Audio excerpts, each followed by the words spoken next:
Assalamualaikum dan selamat sejahtera. Saya Siti Nur Maulida. Dalam video ini, saya akan menerangkan bagaimana GIS atau analisis ruangan dapat membantu menyelesaikan masalah yang berlaku pada masa kini. Baiklah, sebelum itu, apa itu GIS? GIS adalah Sistem Maklumat Geografi. Dengan menggunakan perisian perkakasan komputer dan data mentah, kita dapat meneraka asas penting geografi bahawa lokasi adalah penting dalam kehidupan kita. Dengan menggunakan GIS, kita dapat melihat, memahami, mempersoalkan, memvisualisasikan dan menafsirkan data dengan cara visual yang akan menunjukkan hubungan dan corak yang membolehkan kita membuat keputusan yang lebih baik. Misalnya, ahli meteorologi boleh mengkaji laluan ribu taufan untuk meramalkan di mana dan bila ianya akan berlaku. Selain itu, perancang bandar juga dapat memilih lokasi yang terbaik untuk menempatkan taman atau hospital baru bagi memastikan ianya dibina di tempat yang sangat-sangat diperlukan. GIS sangat penting untuk memahami apa yang telah berlaku, apa yang sedang berlaku dan apa yang akan berlaku di ruang geografi. Antara sumbangan atau kepentingan GIS dalam kehidupan kita, yang pertama ialah melalui bidang kesihatan.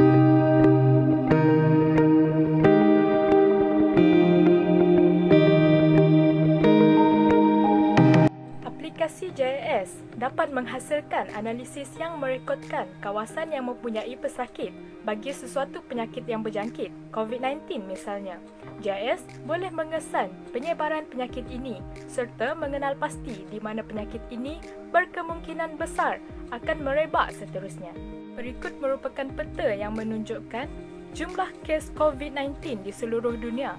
Melalui peta hasil analisis ini juga, kita akan lebih berhati-hati dalam menerima kunjungan dari negara yang memiliki kes COVID-19 yang tinggi, misalnya dari Amerika Syarikat, Brazil dan India. Perkara ini boleh membendung jumlah kes import COVID-19 di negara kita. Seterusnya, berikut merupakan satu keratan akhbar yang bertajuk Kepentingan Sistem Maklumat Geografi Urus COVID-19. Di dalam akhbar tersebut, Profesor Madya Dr. Fauzah Cheleh ada menyatakan bahawa peta geografi kesihatan boleh dibangunkan untuk memudahkan orang ramai mendapatkan rawatan di saluran pusat kesihatan atau hospital yang betul dalam masa terdesak. Jadi di sini maksudnya GIS bukan sahaja boleh mengesan trend di mana penyakit berjangkit itu berada, namun ianya juga boleh membantu masyarakat awam mencari keberadaan pusat kesihatan dengan menggunakan Google Maps seperti mencari klinik pergigian dengan menggunakan GPS. Sumbangan atau kepentingan GIS yang seterusnya pula ialah dalam bidang kaji cuaca.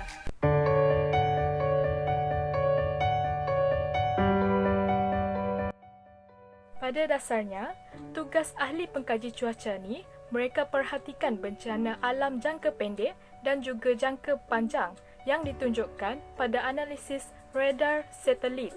Jadi di sini, mereka boleh melihat di mana tempat yang spesifik berlakunya bencana seperti banjir kilat, tsunami dan gempa bumi.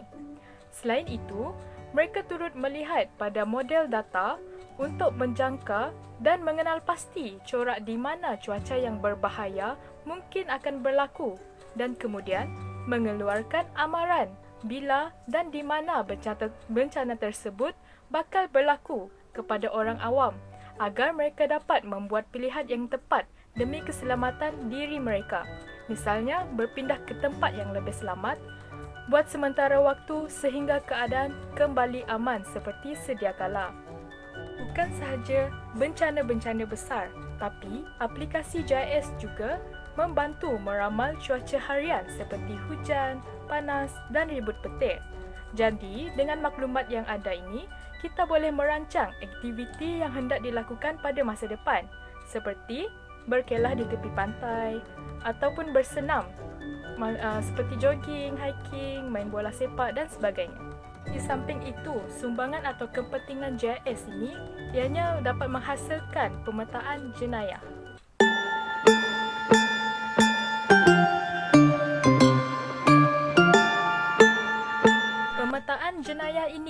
menunjukkan di mana tempat yang menerima laporan jenayah dan juga memplotkan kawasan yang sering menerima kes jenayah atau dipanggil sebagai hotspot jenayah.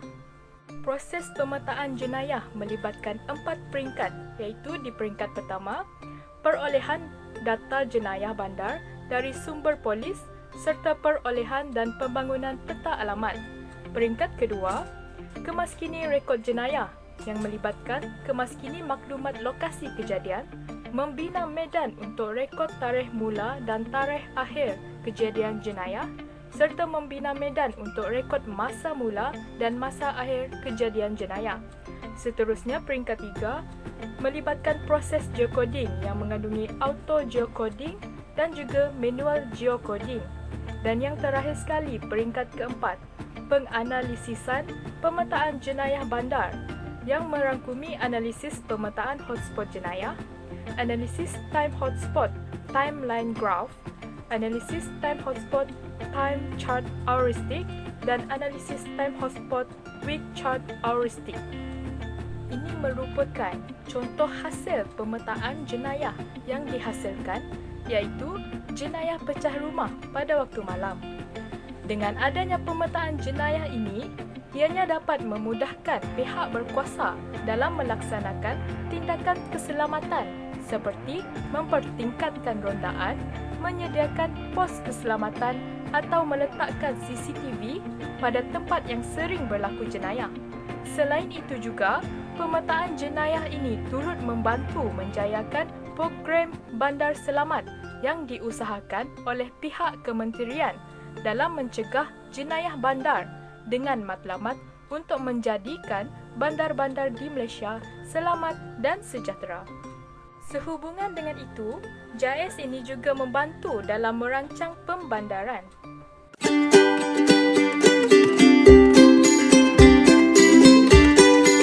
Dalam membuat perancangan pembandaran, perancang bandar akan menghasilkan sebuah pelan.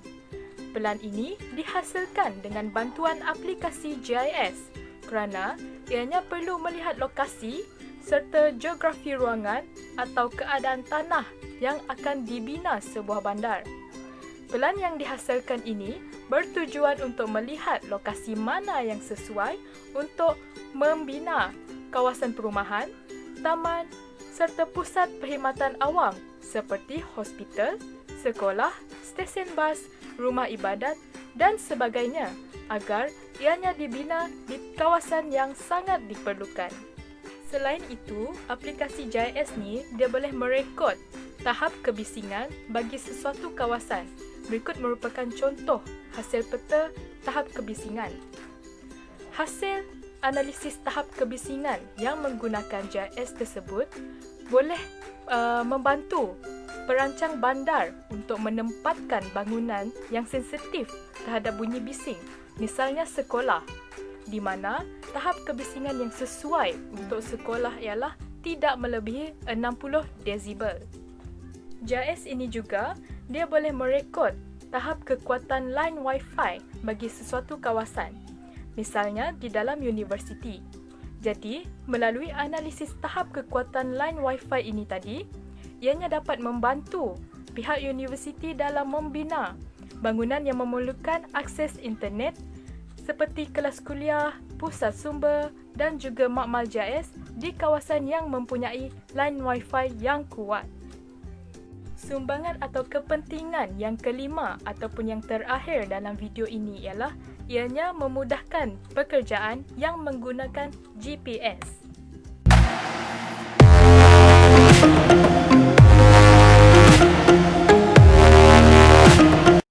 GPS ini berfungsi menunjukkan lokasi bagi sesuatu tempat. Antara pekerjaan yang menggunakan GPS adalah Foodpanda, GrabFood, pemandu Uber, pemandu Grab dan banyak lagi. Sejak PKP dilaksanakan, Foodpanda merupakan antara pekerjaan yang semakin meningkat bilangan pekerjanya oleh kerana meningkatnya pengguna aplikasi Foodpanda. Disebabkan orang ramai telah diarahkan untuk duduk di rumah sepanjang tempoh PKP dilaksanakan, maka ramai yang memilih untuk memesan makanan menggunakan aplikasi Foodpanda secara atas talian. Tambahan lagi, pekerja Foodpanda ini menghantar pesanan makanan yang telah dipesan terus ke depan rumah tanpa perlu kita keluar rumah pergi ke kedai dan membeli makanan. Jadi, bagaimana aplikasi JIS ini membantu para pekerja ini dalam menyelesaikan tugas mereka? Okey, aplikasi GPS menyediakan lokasi bagi memudahkan para pekerja ini menuju ke destinasi yang perlu dituju. Seperti pekerja Foodpanda, mereka tahu di mana lokasi kedai makanan dan juga rumah pelanggan yang hendak dihantar pesanannya. Manakala pemandu Uber ataupun Grab pula, GPS ni dapat membantu mereka mengesan lokasi keberadaan pelanggan dan juga mencari lokasi destinasi yang hendak dituju oleh penumpang. Secara rumusannya, aplikasi JIS dan analisis ruangan ini dapat membantu menyelesaikan masalah yang berlaku pada masa kini, terutamanya dalam bidang kesihatan, meramal kaji cuaca, menghasilkan pemetaan hotspot jenayah, membuat perancangan bandar dan juga membantu pekerjaan yang menggunakan GPS dalam melaksanakan tugas mereka. Di sini, saya ingin menyatakan harapan agar penggunaan aplikasi JIS dapat diperkembangkan lagi bagi memudahkan urusan ramai orang. Sekian, terima kasih.